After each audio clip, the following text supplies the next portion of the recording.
Okay, I just wanted to tell you, if you come to this channel, and now this is part 4 of a sort of a documentary of a book that I was going to be writing. I still may do that.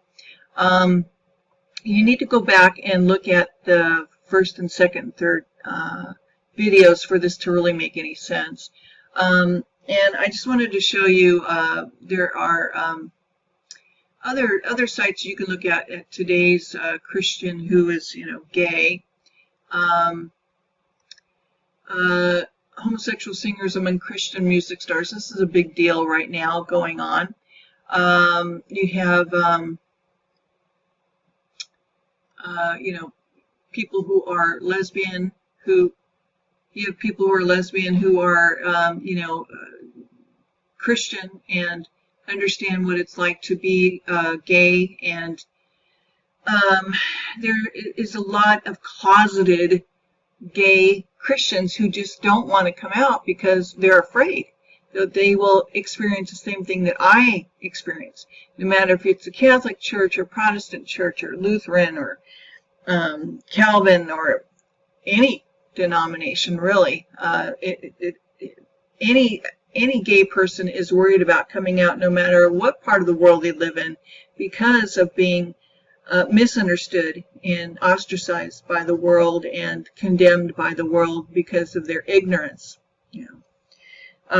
So anyway, I wanted to go on, and you can look at in Christianity Today, Jennifer Knapp confirmed what a lot of people in the contemporary Christian music world have suspected since she ascended to popularity a decade ago, that she's gay.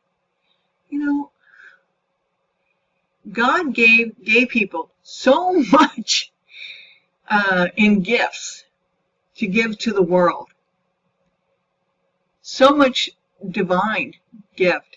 I mean, look at the Olympians who are gay. Okay. Look at Hollywood, all of the gay people in Hollywood who are so gifted. You look at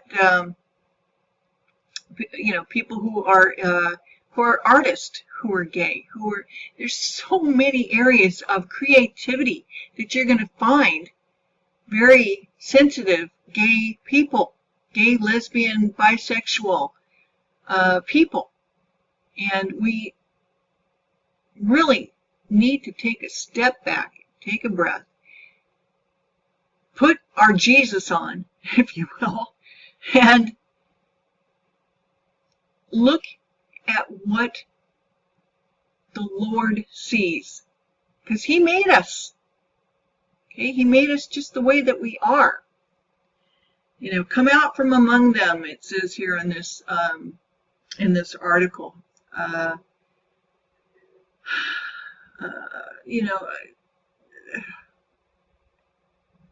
This one guy says, well, I've been one of those fans for as long as I can remember, growing up as the Pray White Del Shores has called a Southern Baptist sissy, deep-closeted preacher's kid who couldn't get enough of the gospel music, listening to it, singing it, playing it on the piano or in church, or performing it on stage with others. And now thinking both within and beyond the Christian music world, it has been that gay guys like me are attracted to the flamboyance and theatricality of the Christian entertainment. And boy, if you were one of those people who went to the First Baptist Church in Van Nuys in Southern California, the time that I did, you would have just been floored at at the productions that we put. We had Hollywood right across the way. All of the artists and musicians and set directors and at our disposal to come into the church and just do up all this theatrical extravaganza, which was known as the Living Christmas Tree, for one. That was just one show. Anyway, I want to go on and talk a little bit about what I was talking about before. The eunuch, it's a general designation, the term, which includes who are eunuch. Okay, so that you have the natural born eunuch, you have the ones who had their testicles crushed and so forth. And as I said earlier, you can look at the thesis paper to go in, and it explains more what a eunuch was, and a non-castrated eunuch, and so forth, and on and on. And so, I mean, they, even back in the ancient day, they would manufacture eunuchs. They you know, and they were considered desirable. And then, of course, this was condemned later on for doing this to people. So the paper goes on. It talks even about a lemon law. You know, that you'd have to show that this person was whole if you were to sell them as a slave, or if they did have castrated testicles or crushed or whatever, you'd have to show that. So, you know, because it's kind of like a lemon law of today, like when you talk about cars. But, you know, back in that time, that it was a normal thing to have slaves and so forth. They were slaves in Jesus's time. Okay, so you had to show whether or not that they were whole or damaged goods. And along with the Roman law, it appears that Ulpian said, it appears to me the better view that a eunuch is not diseased nor defective, but a healthy, just like a man, who has one testicle, who's also able to procreate. Okay, so in other words, the capability of the eunuch is not destroyed by being a eunuch. He's able to procreate. Well, how can this be? Today, a eunuch, as we're all aware, are made and able to procreate by their emasculation. Okay, so if you go on to read the paper, you'll find out that the eunuch, you know, that it has a body. He has, you know, it's an honorable thing. It means that he has his testicles. They're not deformed or crushed or pounded or cut off. But another way to say it, he's still physically incapable of procreation.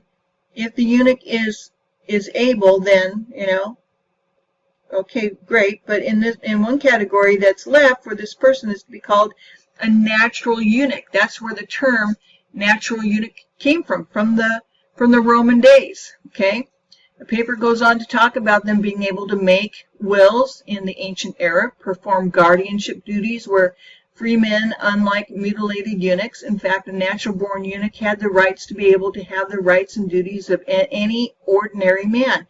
A natural eunuch could adopt children, but a castrated man could not. Okay, so yeah, I don't have these paper. I don't have these. I don't have it opened. Let's see if I can move this over here.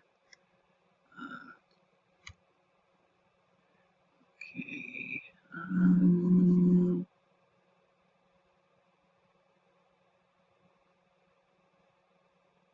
Let's see if I can move this down a little bit here. No.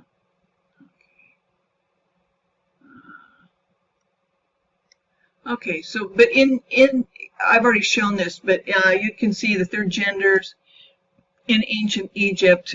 This is where I'm getting all this information from that I'm reading here. The paper goes on to explain ancient understanding of medical, anatomical, physical, psychological ideas that they had of man who was able to procreate and who was not.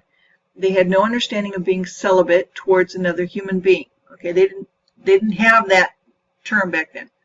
If they were not able to procreate with a woman, it's because they were celibate towards that woman. They just could not do it physically, anatomically, could not. Without a lot of hardship. Okay, and they didn't have blue pills back then, you know, or pink ones for ladies, which is so stupid. I mean, the different colored thing. Oh, gosh. Can't just be a regular pill, you know. No, it's got to be color coded. Wow. So anyway, they didn't have that understanding that we have today of today's medical research that has been conducted, say, for example, by Cornell University, which they found that men and women who are born gay and lesbian, transgender, transsexual. They're just born that way. They're born that way without the inability to procreate with the opposite sex. They are considered celibate to the opposite sex. They have no desire mentally or physically for the opposite sex. And if you are transgender today, more and more, as you're aware, in the case of Caitlyn Jenner, for example, all right, you know, you've watched her, you've seen her on television and so forth. Let's see if I can find a picture of her for you. Okay, here's a picture of Caitlyn Jenner, an Olympian, okay, known prior as Bruce Jenner until just recently, June 2015. Former Olympic track and field athlete. You know, that was my field for the longest time. You know, ate, slept, and drank track and field. Ran the 440 and 220 and 800, and didn't really like the 800 that much. You know, threw the javelin, discus, and so forth, and just enjoyed, you know, doing that until got arthritis in my lower back and hips and so forth. So that took care of that. But here's Caitlyn and what she looks like now, and she's going through her own journey, you know, and living it out in the world stage is, trust me, is not an easy thing to do. Very, gotta give her kudos, you know, for doing that. And so, you know, it's not going to be without its foibles and its flaws and its, you know, its ups and downs and stuff. And isn't that what makes television anyway? So, in Caitlyn's situation, she's attracted to women. Okay. It's you know, and you could, you know, you watch her transition on television. You're aware of the fact it's a mental and physical transformation. And so you'll, you know, anyway, the paper that I'm reading from talks about, goes from the 1st, 2nd, all the way up to the 9th century, talking about the ancient eunuch. And you'll see other papers why even the term eunuch was lost to the Western world. And so as time goes on, the arguments of whether or not castrated or damaged eunuch could marry or adopt, you know, Matthew 19:12, in which Jesus speaking. Paper goes on to say that that they were primarily anatomically whole men, while later only anatomically deprived men were eunuchs. Okay, and that's another paper as to why things got changed. And I also quote a little bit about the Jewish Talmud. Well, actually, the paper goes into a little bit about the Jewish Talmud, but I don't go into it in my books. That's not a route that I want to take in my book. I just want to keep it focused on the eunuch, the term natural eunuch. And it's not simply that the person was castrated or had no sexual drive with women or had been effeminate or had lust for homosexual sex. These are stereotypical characteristics of eunuchs in ancient times, you know, as they are today. Today's eunuch or gay person is celibate to the opposite sex, is basically what I was trying to say. And again, in the Bible, it's 45 times and several chapters in the New Testament where the term eunuch is used. The earliest use of the word eunuch was Hippocrates. Hippocrates states that Hippocrates, I'm not sure if I'm saying it right. Hippocrates states that there is a northern people who suffer from high incidence of impotence not related to genital deformation as the most eukonoid of all nations. And that's Airs and Waters, Places 22.